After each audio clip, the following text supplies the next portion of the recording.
ഒരു കട്ടൻ ചായട്ടാ, മധുരം കുറച്ച് മതി, പൊടി കൂടുതലായിക്കോട്ടെ. എനിക്കൊരു മീഡിയം ചായ.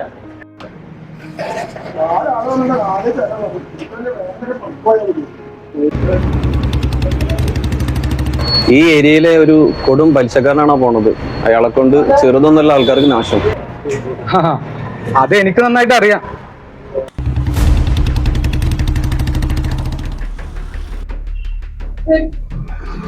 പഠിച്ചറട്ടെ, ശൈത്താൻ വരുന്നുണ്ടല്ലോ. കയ്യിലാണെങ്കിൽ 10 പൈസ ഇല്ല. കാക്കോ, വിശേഷം എന്തായി നമ്മളെ കാര്യങ്ങളൊക്കെ? പൈസന്റെ കാര്യമൊന്നും ശരിയായിട്ടില്ല. 1-2 പേരോട് ഞാൻ ചോദിച്ചിട്ടുണ്ട്. അത് കിട്ടിയാല് എത്രയും പെട്ടെന്ന് എന്റെ കണക്കാൻ തീർത്തോളാം. കുറച്ച് സാവകാശം തരണം. എന്ത് സാവകാശം? ആവശ്യത്തിലധികം സാവകാശം ഞാൻ നിങ്ങൾക്ക് തന്നില്ലേ? എന്റെ ഈ പൈസ കിട്ടിയിട്ട് വേണം എനിക്ക് അടുത്ത ആൾക്ക് കൊടുക്കാൻ. എന്ത് പൈസ എനിക്ക് ഇപ്പൊ കിട്ടണം. പടച്ചോനെ വിചാരിച്ചിട്ട് ഈ പ്രശ്നങ്ങളൊന്നും ഉണ്ടാക്കരുത്. എന്നെ കൊണ്ട് ഇപ്പൊ നിവൃത്തിയില്ലാത്തത് കൊണ്ടാ. പൈസ ഒത്തു കഴിഞ്ഞാ ഞാനവിടെ എത്തിച്ചോളാം. നിനക്കൊക്കെ പൈസ തരുമ്പോൾ ഞാൻ പടച്ചോനും, അത് തിരിച്ചു ചോദിക്കുമ്പോൾ ഞാൻ ചാത്താനും അല്ലടാ. എനിക്കെന്റെ പൈസ ഇന്ന് കിട്ടിയിട്ടില്ലെങ്കിൽ ഞാൻ വരുന്നത് നിന്റെ വീട്ടിലേക്കായിരിക്കും. അപ്പോൾ എല്ലാത്തിനും ഒരു തീരുമാനം ഉണ്ടായിരിക്കും.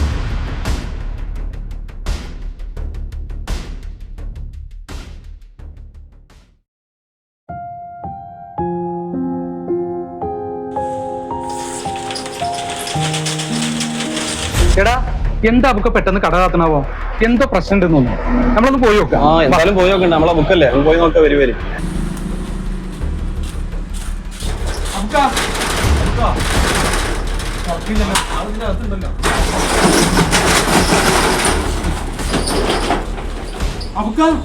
എന്താ നിങ്ങൾ ഈ കാട്ടുന്നത്? എന്താ നിങ്ങൾ ചെയ്യണത്? എന്താ അറിയിക്കാണ്? എന്താ പ്രശ്നം? വരി. എന്താ ബുക്ക പ്രശ്നം? എന്തുണ്ടെങ്കിലും നമുക്ക് പരിഹാരമില്ലേ? നിങ്ങൾ വരി. അല്ല, എന്താ ബുക്ക നിങ്ങൾ ഈ ചെയ്യുന്നത്? എന്താ ഞങ്ങൾ ഈ കണ്ട്? എന്തെങ്കിലും പ്രശ്നം?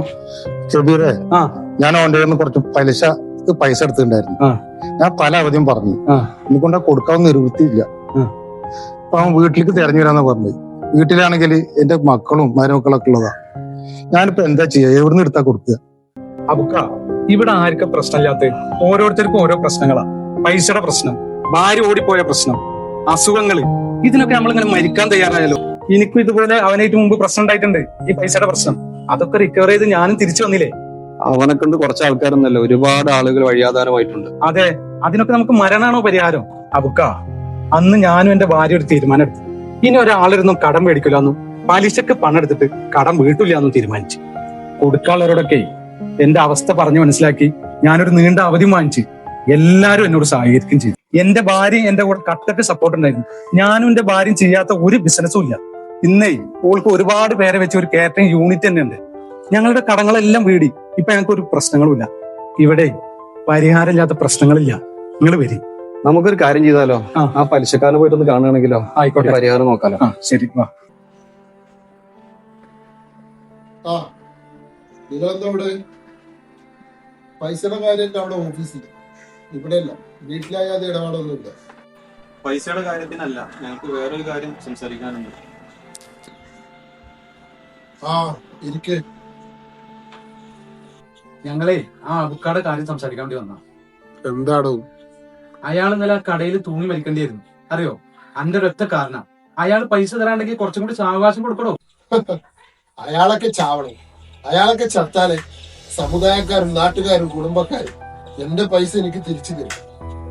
ജീവിച്ചിരിക്കുമ്പോഴൊന്നും ഒരാള് തിരിഞ്ഞു നോക്കില്ലടോ. ഇയാൾ എന്ത് വർത്താനാണ് ഈ പറയണത്? എടോ, ഇത് ഈ അബുക്കാന്റെ കാര്യം മാത്രല്ല, ഈ നാട്ടിൽ എത്ര പോലെ ആളുകൾ എന്റെ ഈ കെണിയിൽ പെട്ടിട്ടുണ്ടെന്നല്ലേ. ഈ ഞാൻ പോലും ഇതൊന്നും ഇവിടുന്ന് അനുഭവിക്കാണ്ട് പോയില്ലടോ. നോയിക്കോ. ഞാൻ എന്ത് അനുഭവിക്കാനാണോ? എനിക്കുള്ളത് ആകെ ഒരു മകനാണ്. ആ മകനിക്കുള്ളതെല്ലാം ഞാൻ സമ്പാദിച്ചിട്ടുണ്ട്. അവന്റെ മക്കൾക്കുള്ളതും എല്ലാം ഞാൻ സമ്മതിക്കും. പിന്നെ ഞാൻ എന്ത് അനുഭവിക്കാനാണ്? അതെ, ആരാണ്? എന്താ? എന്ത് മകന്? എവിടെയാ? എപ്പോഴാ? എന്റെ പോലെ എന്ത് പറ്റി?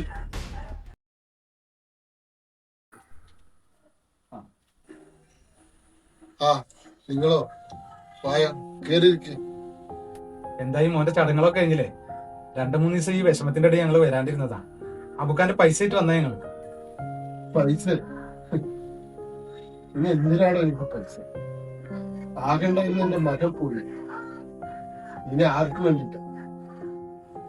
ഞാൻ ചെയ്തതിനൊക്കെ ഞാൻ അനുഭവിച്ചു. ഇനി ആ പൈസ നമുക്ക് അത് തിരിച്ചു കൊടുക്കാം.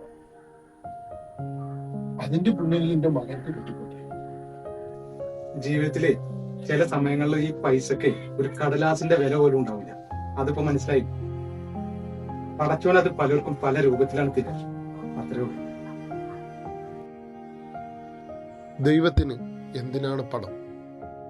വിവാഹ ദൂർത്തുകളും കൊട്ടാര സമാനമായ വീടുകളും മിനാരങ്ങളും പള്ളികളും അമ്പലങ്ങളും കെട്ടിപ്പൊക്കുന്നതിന് പകരം ചുറ്റുപാടുള്ള പാവങ്ങൾക്ക് നേരെ ഒന്ന് കണ്ണു തുറന്നാൽ ആ കണ്ണുകൾ ദൈവത്തിന്റെ കണ്ണുകളാവാം. പാവങ്ങളെ ചേർത്ത് പിടിക്കുക. എല്ലാവർക്കും ദൈവത്തിന്റെ അനുഗ്രഹം ഉണ്ടാവട്ടെ. പലിശക്കെതിരെ പലിശരഹിത വായ്പ ലത്തീഫ് സാഹിബും കൂട്ടരും തുടങ്ങി വെച്ചതുപോലെ പലിശ ബദൽ സമ്പ്രദായം മറ്റുള്ളവർക്കും ചെയ്യാൻ കഴിയട്ടെ.